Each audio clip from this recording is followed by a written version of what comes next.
Estamos começando mais um programa Nossa República pela TV Pantanal, canal 22, pelo site nossarepublica.com.br e pelo nosso canal no YouTube.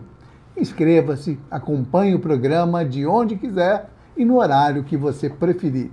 Nesta edição, nossa convidada é Natasha Slessarenko, cuiabana, médica, patologista clínica e pediatra, com as duas residências na USP.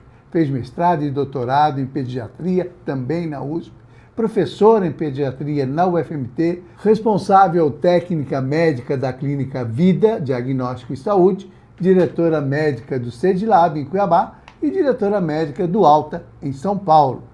Presidente regional da Sociedade Brasileira de Patologia Clínica, coordenadora regional Centro-Oeste da Sociedade Brasileira de Pediatria e conselheira efetiva do Conselho Federal de Medicina. Doutora Natasha Slessarenko, seja muito bem-vinda à nossa República. Muito obrigado por ter aceitado o nosso convite. Mauro Camargo, meu querido Mauro Camargo, quem agradece sou eu, o convite e a honra de estar aqui nesse seu programa, conversando com você, uma pessoa que eu tenho uma admiração e um respeito enorme e que a gente teve a oportunidade aí de conviver algum tempo aí. Que foi maravilhoso. Foi maravilhoso, eu amei a nossa experiência. Que foi meio que interrompida, né? Mas... foi empurrada para fora do palanque, né? Mas é assim mesmo. Acontece. Você estava comigo ali naqueles piores momentos, né? Você estava ali, né? Mas isso são águas passadas, eu acho que serviu para amadurecer, para crescer, para evoluir. Eu queria começar nosso papo no seguinte.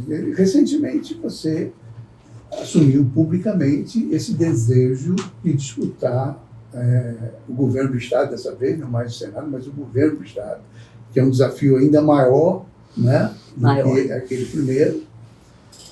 E só uma pessoa como você, com a sua disposição, com a sua energia, né, com a sua inteligência, consegue conceber esse projeto, porque não é um projeto fácil. Embora eu acho que, nesse momento, politicamente, você está melhor posicionada, quer dizer, com o apoio de um partido político, de um grupo político, uma estrutura que me parece melhor do que a da vez passada.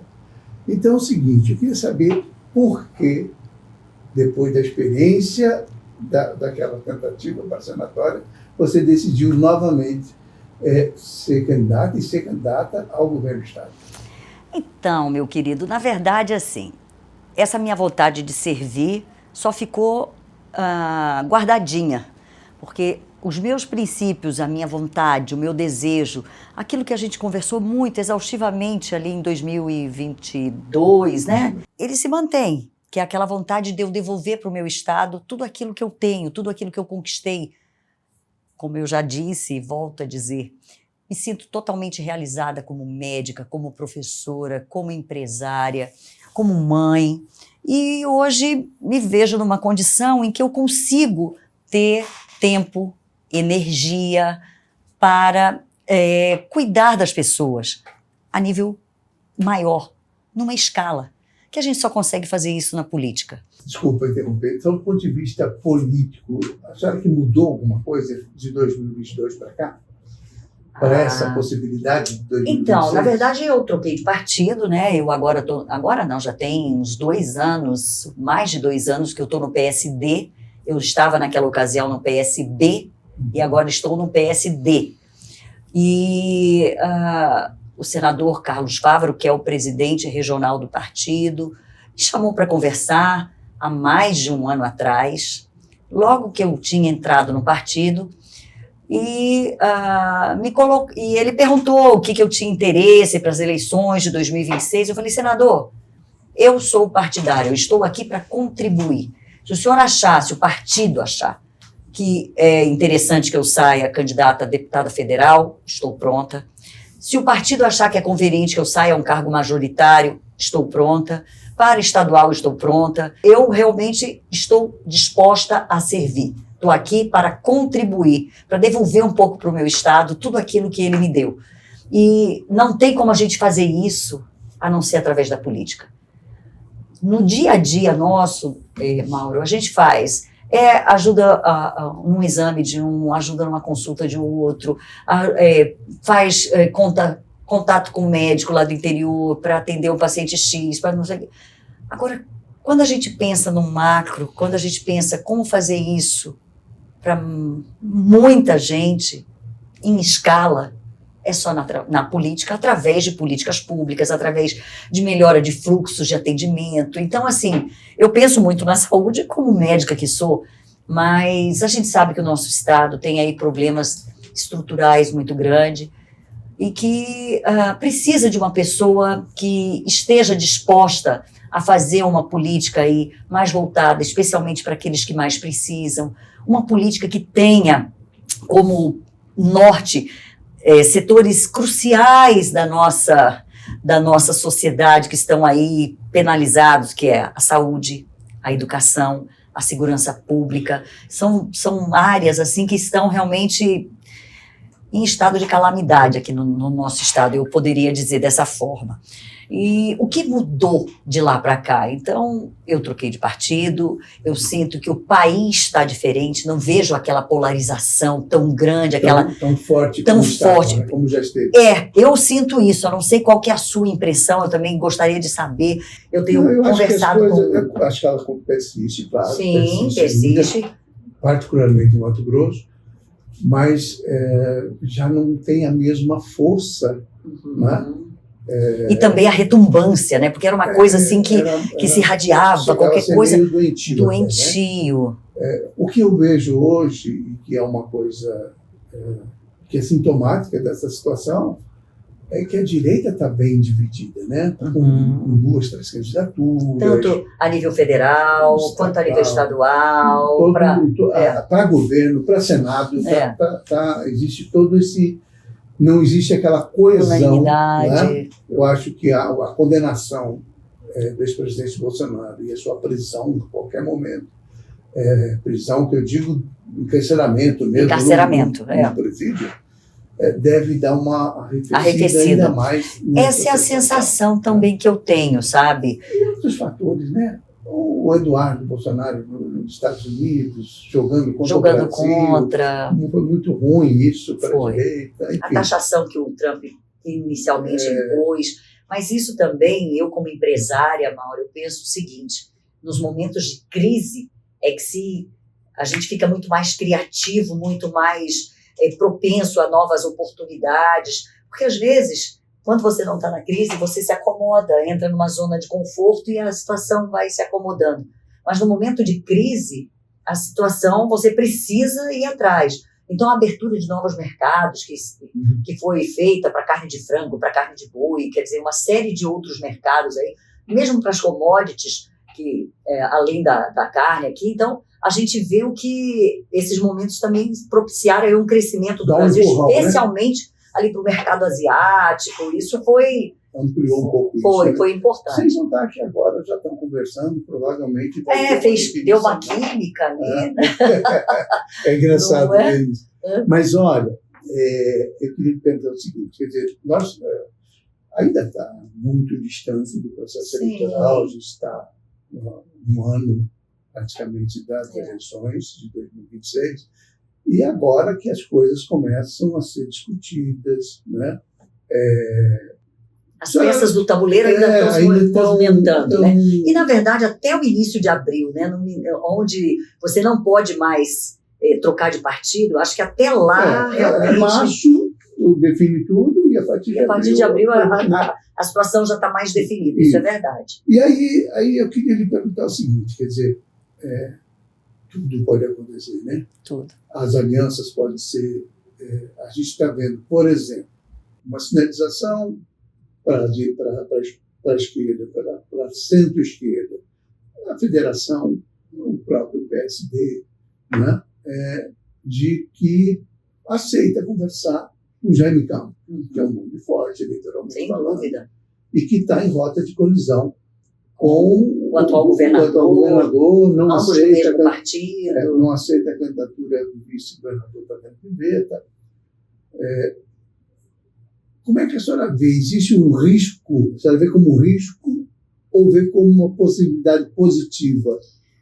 Olha, Mauro, eu vejo como uma possibilidade positiva. A política é a arte do diálogo, é a arte do entendimento e foi já para o nosso partido outros grandes políticos já do nosso estado. Essa conversa, essa aproximação com o senador Jaime Campos, eu vejo como positiva, porque é uma pessoa aí que tem uma larga experiência política, mas não me sinto ameaçada. Eu sinto que no nosso partido existe muito diálogo, eu sempre sou chamada para as reuniões, a gente participa de tudo, não fico sabendo as coisas pela imprensa.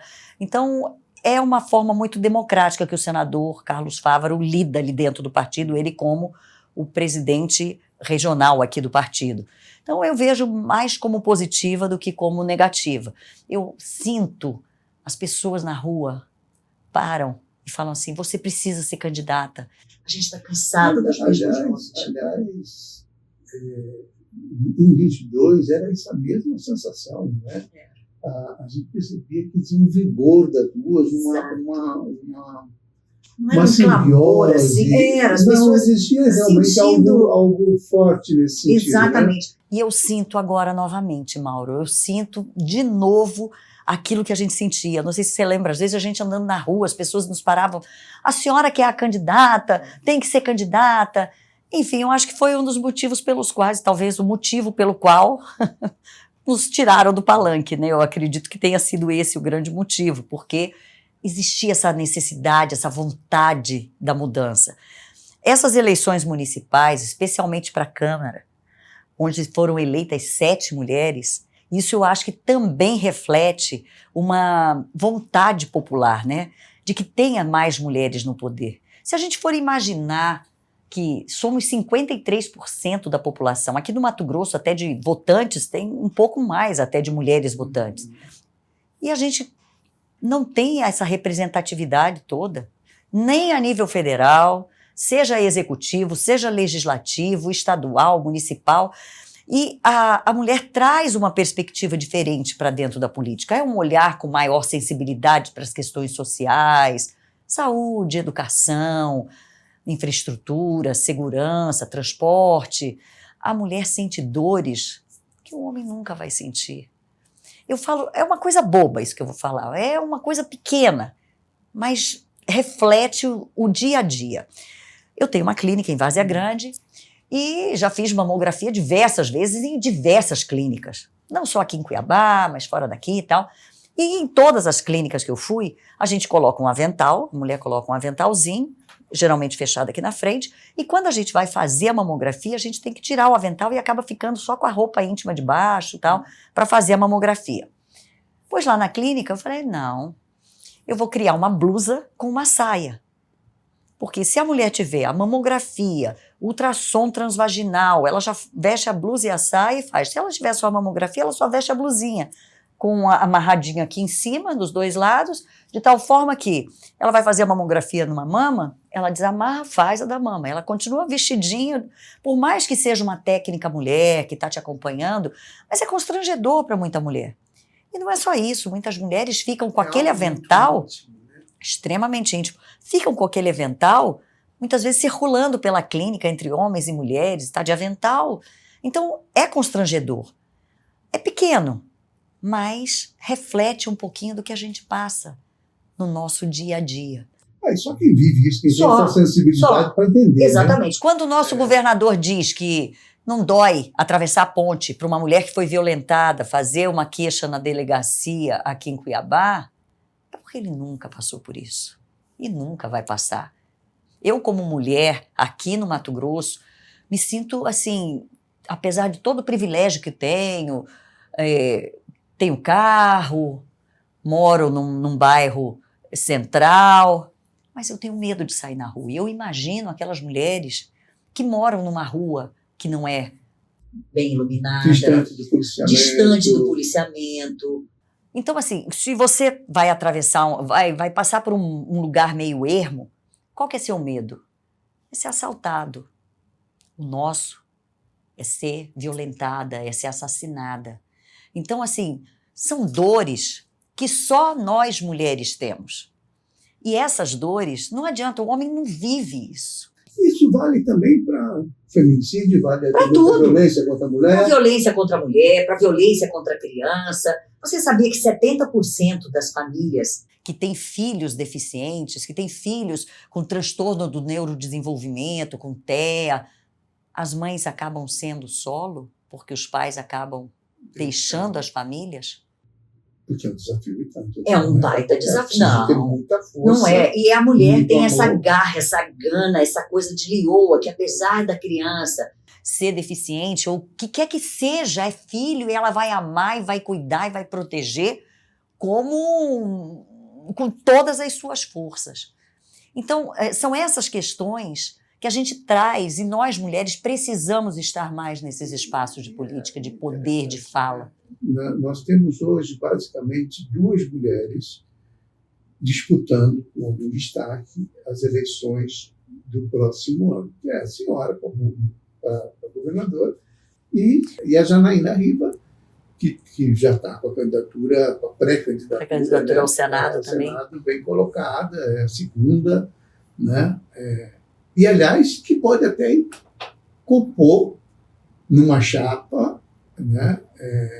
Enfim, mas existe uma discussão aí sobre o que é estrategicamente importante. Uhum. Mas a gente vai voltar nesse tema já, logo depois do intervalo comercial. Pessoal, a segurança em Mato Grosso melhorou muito e os resultados estão aí para todo mundo ver. Os homicídios caíram 24% e 78% foram solucionados. Os roubos diminuíram 83%. Foram realizadas mais de 400 operações dentro dos presídios. E não para por aí. Mais de 15 mil câmeras reforçam a segurança em todo o estado através do programa Vigia Mais MT. 100% das invasões de terras foram impedidas. E a apreensão de drogas aumentou mais de 370%.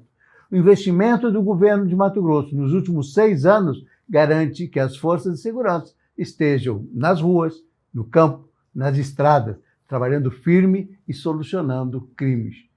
Porque aqui em Mato Grosso é tolerância zero contra facções criminosas. Governo de Mato Grosso. Não sai daí, eu volto num instantinho só. Nossa República está de volta esta semana conversando com a doutora Natasha Zvisarenko, que está com o nome colocado aí para a disputa do governo do Estado em 2026.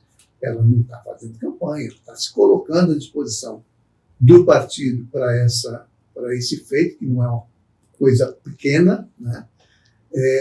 E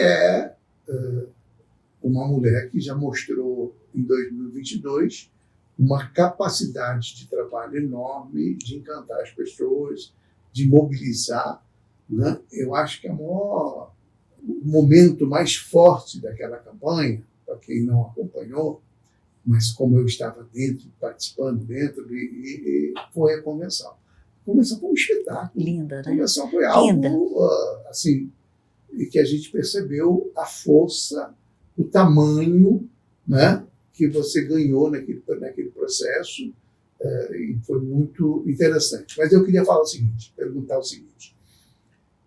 Estava falando que tem 2 mulheres que se destacam nesse processo, né? Embora tenha várias outras candidaturas, mas estou falando de majoritário. Majoritário. Né? Claro que nós temos aí Rosaneide, que é uma candidata Gisela. Gisela, tem diversas pessoas, embora Gisela, a meu ver, ela de alguma maneira se desgastou com a história da PEC. Da PEC. Da impunidade.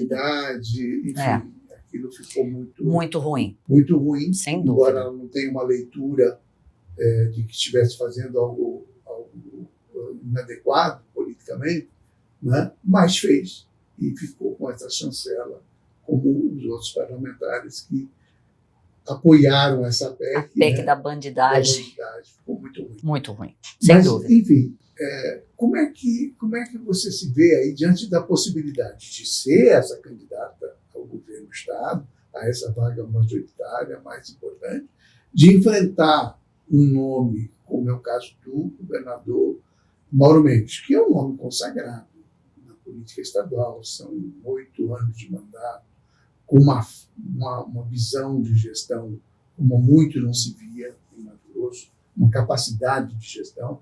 Não estou dizendo que não há falhas, porque ninguém faz governo nenhum perfeito, mas Mato Grosso teve uma possibilidade em várias áreas de avançar muito, né? Sobretudo na parte de infraestrutura. Né?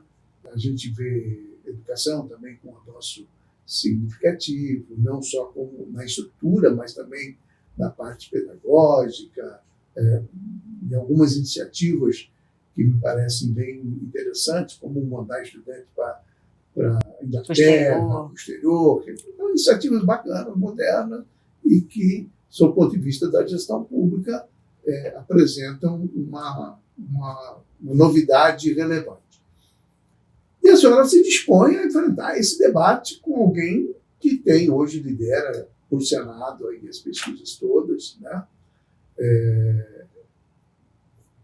Enfrentar não é ele diretamente, mas o candidato dele, né? Como é que a senhora se sente, quer dizer, nesse enfrentamento? Absolutamente preparada? Mauro, me sinto absolutamente preparada. Eu acho que as pessoas, quem está ali no dia a dia, numa fila do SUS, eu vivo isso há 23 anos, que eu sou médica dentro do centro de saúde. Eu peço um exame para uma criança, para fazer um ultrassom, para investigar uma coisa qualquer, são meses para fazer esse ultrassom. Se eu tenho uma criança que está com uma suspeita de um TEA, de um transtorno do neurodesenvolvimento, um transtorno do espectro autista, eu não consigo encaminhar essa criança para fazer um acompanhamento com fono, com físio, com terapia ocupacional, com nutricionista, com psicólogo. E cada dia que passa, que essa criança não é estimulada, que essa criança não recebe todo o cuidado que tem que receber, ela está perdendo a sua plena capacidade de ser um ser humano com a plenitude de ser humano que ele poderia ser. Eu vejo o paciente com diabetes que vai no posto de saúde pegar remédio e que não tem esse remédio. Nenhuma unidade básica de saúde tem pediatra. Nas UPAs não tem pediatra. Então, assim, é excelente que tenham construção, que fez obras, mas também eu não sei a que custo foi isso. Isso é uma coisa, aliás, que está no meu radar para eu... Embora, assim, quando a senhora fala de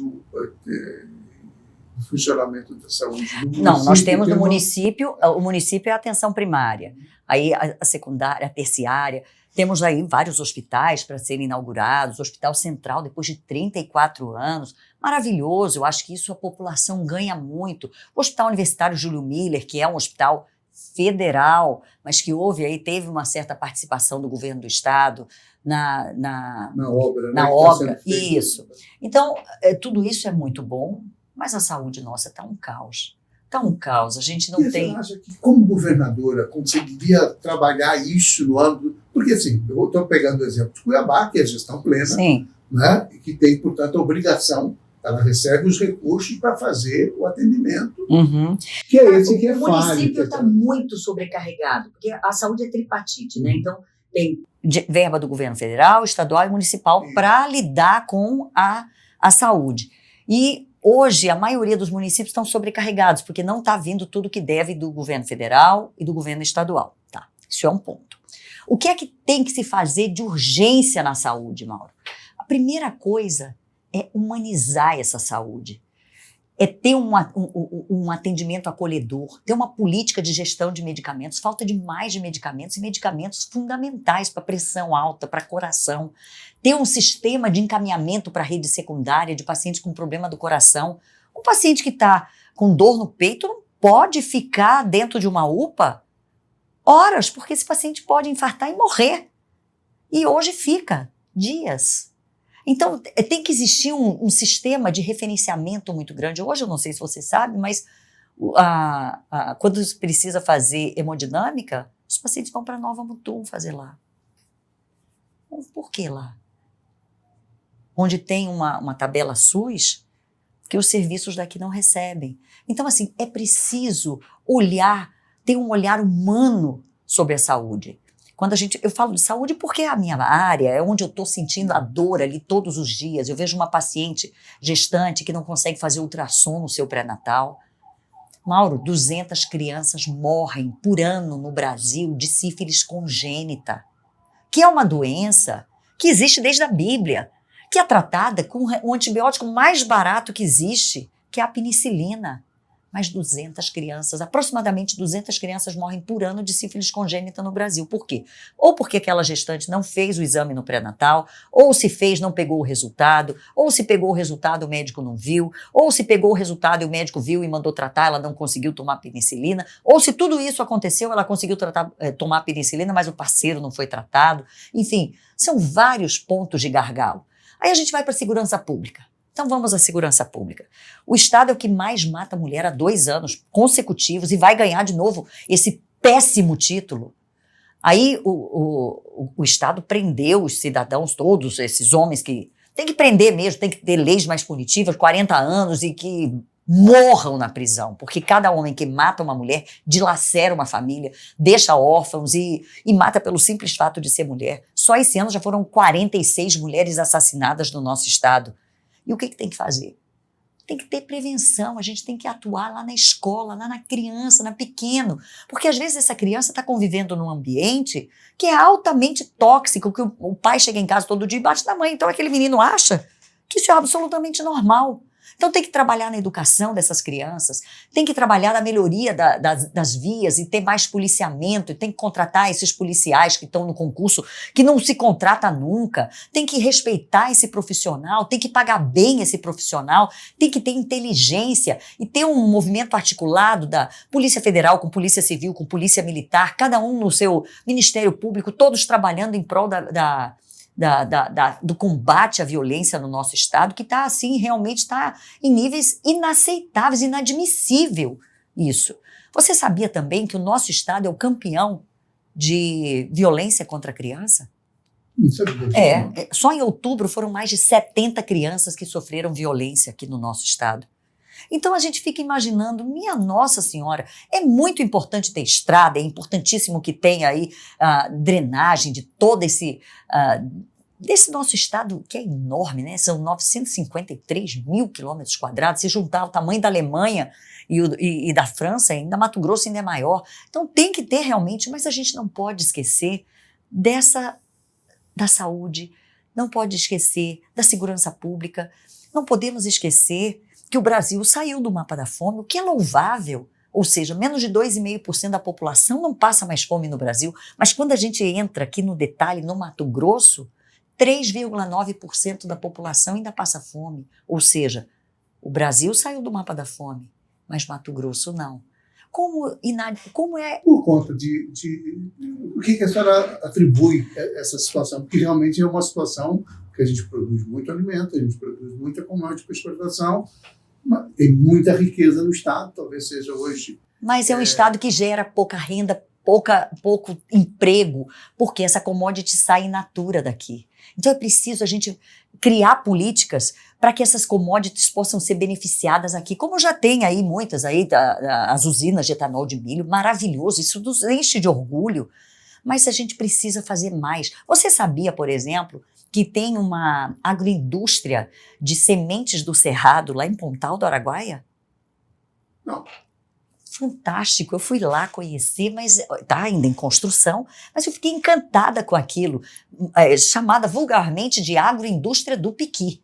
Mas, na verdade, não é só o piqui. São os vários frutos do Cerrado, então o baru, a castanha de caju, enfim, são várias sementes que vão ser ali beneficiadas e que vai gerar emprego e renda para o nosso povo.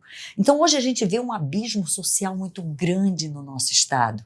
Gente muito rica e muita gente muito pobre. Então, aquela história da fila do ossinho, são 150 mil pessoas que passam fome no nosso estado todos os dias. Tanta gente assim, né? Para não dar para resolver. Dá para resolver com geração de emprego e renda. Hoje a economia nossa é uma economia simples, os salários são muito baixos, porque não tem indústria aqui no nosso estado, então precisa criar uma política para trazer as indústrias para cá. A ferrovia, por exemplo, tem que passar aqui em Cuiabá. Então, assim, são questões que nós precisamos trazer à tona e que eu, como uma pré-candidata ao governo, preciso trazer à tona e preciso trazer essas discussões para a mesa. Então, é importante a gente cuidar da segurança pública, é importante a gente fazer com que o nosso estado atraia indústria para vir para cá, é importante que a gente cuide da saúde da população. A saúde não espera. É complicadíssimo, né, Natasha? Porque quando você fala em atrair indústrias, que é um processo importante, a agroindustrialização do Estado, sem dúvida nenhuma, é o grande caminho. Né? Sem dúvida. No sentido de distribuição de renda. De distribuição de renda, de geração de emprego e renda, de trazer a economia complexa para cá, né? Melhora a desigualdade, melhoram os salários, a gente começa a ter pessoas mais bem remuneradas, pessoas mais bem capacitadas. Então, tudo isso movimenta a economia. Mas eu tenho uma situação paradoxal aí, nessa situação, né? Então, ao mesmo tempo que a gente sabe que é isso, que Mato Grosso é muito concentrador de riqueza por conta da natureza mesmo do agronegócio, que é para exportação, etc. Você tem, mas você percebe também que há um movimento, que aí não é um movimento de política pública propriamente dito, mas há um movimento para a agroindustrialização. Está aí a questão do biocombustível, está aí a questão das sementes do cerrado. Da ração, enfim, as cadeias produtivas estão começando a se organizar. Uhum. Né? Há um processo, né? E que a logística vai melhorando isso, obviamente, que a questão da energia ainda é um grande desafio. E também energia e água. E também a questão da qualificação das pessoas, né? Que é um outro grande desafio. Mas a gente vai falar um pouquinho mais sobre isso logo depois do intervalo. Você que nos acompanha, permaneça aqui, que esse papo ainda vai longe. Viu? Não sai daí. Eu volto já já. Nossa República está de volta esta semana conversando com a doutora Natasha Spessarenko, que é pré-candidata ao governo do Estado, colocou seu nome à disposição. Claro, ainda há um longo percurso pela frente, né? Mas mostra que tem muito propósito com relação a essa questão do cargo majoritário. Eu queria perguntar à senhora sobre essa questão política, porque em 22, no auge daquela divisão da sociedade entre esquerda e direita, Mato Grosso se posicionando, né, o eleitorado, as lideranças, enfim, os partidos, de uma maneira geral, muito vinculados ao bolsonarismo, que era algo muito forte na época, inibia um pouco uma visão mais progressista, né? Mas dessa vez, a senhora está num partido comprometido com a centro-esquerda, com a esquerda, que é o partido que o ministro Carlos Fávaro lidera em Mato Grosso, tem uma afinidade maior, né? Mas seja o partido também do vice-presidente da República, que é uma coisa importante, porque é um nome que reconhecidamente é mais liberal, quer dizer, não está longe, por exemplo, dessa visão de esquerda mais radical, né? É uma pessoa centro-esquerda, social-democrata. Né? Como é que a senhora sente esse desafio de representar a esquerda, podendo ter apoio do PT, do PV, dos partidos que compõem a federação, além do PSD? Como é que a senhora se sente, ideologicamente falando? Está mais à vontade? Eu estou falando isso porque, assim, a grande referência política é da sua família É minha mãe. Uhum. Sério. E eu tenho muito orgulho e muita honra, né, de ser filha dela. Ela foi a primeira mulher senadora eleita pelo nosso estado. Que tem serviço prestado. Muito serviço prestado. Brasil, né? Eu vou citar só uma questão que eu acho que é fundamental.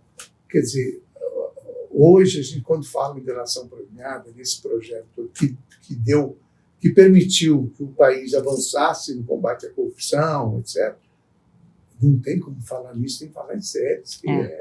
A grande mãe, né, da lei da delação premiada, né? Da lei da colaboração premiada. Da colaboração premiada, quer dizer, na verdade, um conjunto de medidas, não só isso, né, mas um conjunto de medidas que permitiram o Brasil avançar muito, sem no dúvida, combate à corrupção. Só isso já lhe valia, né, um título de uma grande senadora. Né? Então, poucos políticos saem do Congresso Nacional deixando uma marca tão forte. Então é natural que você tenha esse vínculo, né, mais eu tenho um orgulho muito grande dela. Né? Eu não sei se você sabe, mas em 2016, ela já tinha 5 anos que tinha saído do Senado, ela ainda era uma dos 3 senadores que tinha feito mais projetos de âmbito social e de impacto social no Brasil. Então, mostrando realmente a responsabilidade dela em deixar um legado para o Brasil. Né? O senhor falou aí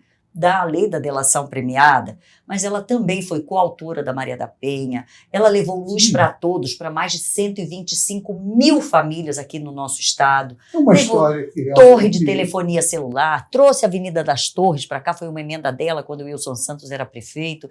Então, assim, são inúmeros os projetos e emendas que ela trouxe para cá. E uma coisa que eu acho que é muito importante falar, Mauro, são 2 características muito fortes da minha mãe. A primeira é que ela é a única senadora que não recebe aposentadoria. Ela não se aposentou como senadora. E nem como deputada estadual. Ela e o deputado Wilson Santos não se aposentaram como deputados. Por quê? Apesar de ser legítimo, legal, ela sempre achou imoral. Porque o cidadão brasileiro ele tem que trabalhar 30, 35 anos para ter direito à aposentadoria. Como é que um mandato de 8 anos vai lhe dar a aposentadoria de senadora?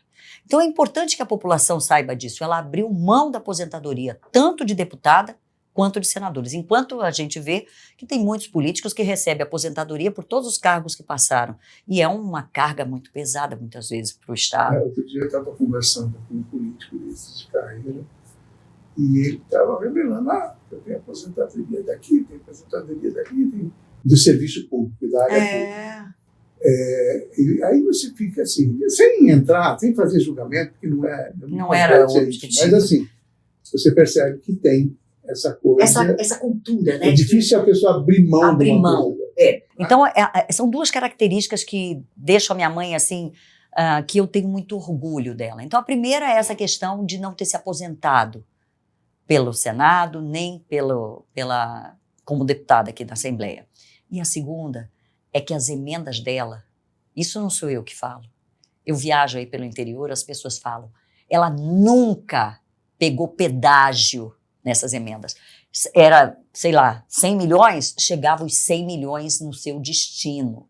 Os prefeitos sabiam que podiam contar, porque também existe essa prática pernóstica, essa prática horrorosa no nosso país de o senador, o deputado, quem quer que seja, pede a emenda, mas uma parte fica com ele. Então essas pessoas têm as mãos sujas de sangue, porque era um asfalto melhor que era para ser feito, era uma iluminação numa via onde mulheres passam que era para ser feita, era um pronto atendimento, um pronto-socorro, um hospital, era um remédio, um medicamento, era um mais contingente policial, enfim. Essas pessoas têm mãos sujas de sangue. Então essas 2 características de não ter aposentadoria e não cobrar um pedágio das emendas, eu acho que tornam a minha mãe essa pessoa tão especial. Minha mãe não tem casa própria hoje. Ela mora num apartamento que é do meu irmão, mas isso não a diminui. Além de ter sido uma senadora, como eu falei, o senhor comentou, uma senadora que deixou agora você está chamando de senhor? Inverteu, né?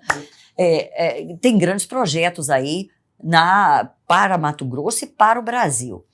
E aí você fala, como é que eu vou separar de tudo isso? Então eu honro muito a minha mãe, tenho muita honra, mas ela tem a história dela e eu tenho a minha. Eu tenho o meu CPF, eu sempre fui mais moderada. Mas sempre com uma visão assim, uma visão também, progressista, né? uma visão de ajudar as pessoas. Do senso de ajudar. Isso é a medicina que nos dá, né? Eu acho que quem faz medicina, quem trabalha na área da saúde, tem muito essa coisa do cuidar, do tentar minimizar a dor, qualquer que seja essa dor. Então, quando você me pergunta como é que a gente vai desvincular, enfim, eu estou num partido que é de centro, que assim como é um partido que tem o senador Carlos Fávaro, que é ministro do governo Lula, ele tem Gilberto Kassab, que é o presidente nacional do nosso partido, que é secretário de Tarcísio de Freitas, que é o governador de São Paulo, que é de direita. Então mostra aí que é um partido que circula entre a direita e a esquerda, o que eu acho que tem que ser essa discussão, esses políticos que vêm, porque é de esquerda, porque é de direita. Esse debate ideológico é muito raso. É um debate que fica lá só para confundir o eleitor. Então, acho que o eleitor também já está cansado, não ajuda em nada. Muito pelo contrário, não, atrapalha. Eu acho que no centro do debate tem que estar as grandes questões da nossa sociedade. Tem coisas boas. Sem dúvida. Como também tem coisas ruins. Sem dúvida nenhuma. Sem dúvida nenhuma. A gente discuta as coisas boas. Discuta o que é bom de um, o que é bom de outro e pronto. É com isso que eu me coloco. É exatamente nesse perfil que eu me coloco. Eu estou aqui para ajudar. Eu estou aqui para contribuir. Podemos falar um pouquinho voltar lá no começo, você já falou que não tem nenhum problema, que você está disposta a governador, senador, a deputada. Isso eu me coloquei desde o início e agora construímos aí, estamos pavimentando a pré-candidatura ao governo. Eu sou pré-candidata a governo de Mato Grosso. Mas pode acontecer de abrir mão dessa... Eu falo assim, numa possibilidade de uma aliança que reúna, por exemplo, por conta das divergências que estão acontecendo na União Brasil, etc. Juntar, por exemplo, o Wellington Fagundes também, que está lá no PL, mas que está sendo escanteado, né, no processo eleitoral pelo próprio PL, né, que já definiu o apoio lá ao Otaviano. Então a gente percebe que algumas lideranças estão muito descontentes com e aí isso vai resultar em alguma ruptura, certamente. Provavelmente. Então, é possível que ocorra, não é impossível. Não, na política nada é impossível, né? Uma aliança com o Jaime, com o Wellington, com a federação, com o PSD, né? Num projeto de fazer frente à candidatura do Otaviano. Né? Isso, aliás, podendo até atrair, eventualmente, a candidatura de Janaína. Né? Embora eu tenha um pouco de dúvida por conta da necessidade do senador Carlos Fávaro ter um espaço onde todo mundo foque na candidatura dele, né? Por conta do cenário todo. Se tiver alguma coisa, dividir voto dentro da mesma área é muito ruim para ele nesse momento. Né? Por conta apesar de serem duas vagas, né, para o Senado. Né? Vagas, mas é que o segundo voto acaba se diluindo em diversas candidaturas, então você nunca sabe para quem que vai cair, quem é que vai receber mais o segundo foi voto. Com isso que minha mãe se beneficiou nas eleições de 2002. Exatamente. Né? Ela foi o segundo voto de todos. Mundo, né? Exatamente. Então, isso é uma coisa que pode acontecer. Né? E quem é primeiro voto, quem busca o primeiro voto, ele tem dificuldade. Por isso que eu digo, o governador Mauro Mendes é candidato ao Senado, está liderando todas as pesquisas, tem tem serviço prestado, tem tudo, mas tem o segundo voto. A gente não sabe exatamente de que maneira isso vai se conduzir lá na frente. Na verdade, ninguém sabe, né? Ninguém sabe. Eu acho que, eu já dizia, né, o Juracy Magalhães, que a política é como a nuvem. Você olha, está de um jeito, dali a pouco está de um jeito completamente diferente. Mas eu estou lhe perguntando o seguinte, é possível, nessa visão de construção, é possível, não digo nesse momento, mas em algum momento, se acontecer essa convergência Não existe nenhum problema de buscar uma outra candidatura? Mauro, hoje eu não consigo visualizar isso, tá? Mas política é grupo, ninguém é candidato de si mesmo. Política é grupo, é você ter, como você mesmo falou no início, você percebe que está diferente a movimentação para minha pré-candidatura dessa vez, né? Eu estou no partido. Tem apoio do PT, tem apoio da federação. Tudo isso está se fortificando. A gente percebe isso, que tem pelo menos uma boa parte dessas lideranças estão aí tendendo a fazer esse apoio mesmo, né? Então, existe essa pavimentação. Então, você se preocupa? Eu não me preocupo. Eu acho que realmente, assim, a política é a arte do diálogo, é cansar de dialogar, é cansar de tentar escutar o que a população quer. Hoje é muito fácil fazer pesquisa qualitativa e ver o que a população quer. E o que a população quer? Pelo menos todas as pesquisas que eu vi até agora, que é mudança. Elas querem mulher no poder, elas querem mudança, elas querem gente nova, elas querem... tem um item que foi assim, o número 1, ficha limpa. Então, assim, vamos escutar o que a população quer e não enfiar a goela abaixo, não tentar ganhar por WO, não tirar ninguém do palanque. Vamos para o voto democracia, a festa da democracia é bonita por isso. Quando você tem aí diversas opções, e o que eu quero novamente é poder dar essa opção. Novamente não, porque eu não consegui da outra vez colocar meu nome na urna, né? Aliás, exatamente por essa razão é que eu fiz essa pergunta da disposição. Então, eu não sei se você lembra daquela ocasião, tinha aquela possibilidade de eu ir para federal. Mas aí teve que tirar o lugar da sua mãe e tal. Que era um negócio, um bicho sem cabeça ali, né? Era uma coisa meio esdrúxula. Dessa vez não existe, né? A mãe tá fora da disputa, só tá lá torcendo e fazendo muito por mim. A coisa mais linda, eu conto muito com ela, assim, toda essa ajuda que ela me dá, a experiência política que ela tem.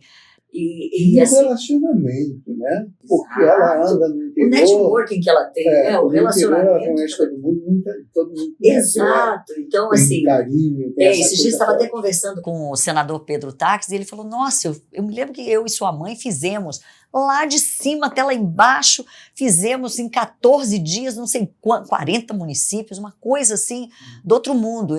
Ela pegou ele embaixo do braço e foram juntos aí fazer esse interior todo. Enfim, é uma situação diferente daquela de 2022, tá? Sim. Hoje eu não vislumbro uma outra possibilidade, mas a política é a arte do diálogo. Vamos conversar, vamos lá, vamos ver o que a população quer, vamos fazer uma qualitativa, vamos entender e vamos procurar dar essa oportunidade da população, ter uma pessoa nova, ter uma pessoa diferente que traga aí um novo frescor, novos ares para a política, né? Muito bem. Eu espero que desta vez, né, seja como governadora, seja como candidata ao Senado, seja como deputada federal, estadual, enfim, o que a senhora disputar efetivamente lá em 26, tenha sucesso, porque eu acho que merece essa experiência, essa vivência, né, no poder, porque de fato vai ajudar muita gente, tenho convicção disso.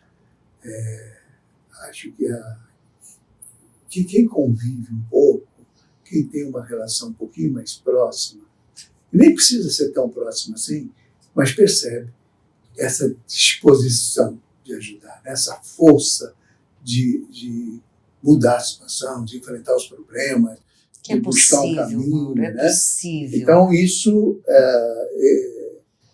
Luiz Soares, meu compadre, falecido, infelizmente, ele falava uma coisa que o primeiro critério que é preciso ter quando você vai disputar uma eleição é querer se candidatar. Sem dúvida. Né? Se não quiser, não tem mundo que eu tô com sangue no olho, faca na bota, olha, tá aí. Disposição é o que não me falta. Muito bem. Obrigadíssimo por esse papo, espero que a gente possa ter novas conversas aqui ao longo desse período daqui até a eleição. O programa vai estar aqui à disposição, sua como de outros candidatos, mas sempre com muita torcida também. E acho que é uma luta boa. É uma luta boa. E seria muito interessante a gente ter essa possibilidade de vivenciar isso, né? De ter Mato Grosso comandado por uma mulher, enfim, com outro olhar, né? A gente teve uma experiência muito curta com Dona Irécia França, porque ela foi só momentos assim, né? De vice, né? De vice, né? E quem sabe, né? Nessa história e a vivência toda de Dona Celes ajude nessa caminhada. É isso aí. E que não hajam surpresas também de última hora, né? É isso. Essa coisa vá, enfim. A gente vai ficando por aqui. Vou te dar mais um minutinho para você se despedir Oba! da nossa audiência. É isso aí. Então, Mauro, eu como uma cristã fervorosa que sou, já entreguei nas mãos de Deus. Que Deus me abra os caminhos. Se for bom para o povo de Mato Grosso, que eu consiga ser candidata, que eu consiga estar nas urnas, que eu consiga me eleger, o Senhor vai fazer isso por mim, junto comigo. Eu vou fazer a minha parte, óbvio. Nunca tive preguiça, nunca tive medo do trabalho. Aliás, nada resiste ao trabalho. E esse cuidado com a coisa pública precisa ter. A humanização, precisa ter gente que goste de gente, que esteja ali pensando, botando-se no lugar daquele outro, calçando o sapato daquele que está precisando de um transporte público melhor, daquele que está precisando de uma moradia, daquele que está precisando de uma máquina lá na agricultura familiar, enfim. Precisa ter alguém que goste de gente, que seja humana e que pense no Mato Grosso como um todo, em todos os mato-grossenses. É isso. Eu te agradeço e me coloco inteiramente à disposição para voltar aqui mais e mais vezes, que eu adoro conversar com você. Obrigadíssimo. Nossa República vai ficando por aqui até a próxima semana com mais uma entrevista tão importante, tão interessante quanto foi essa, com a doutora Natasha. Um grande abraço a todos. Conto sempre com a sua audiência.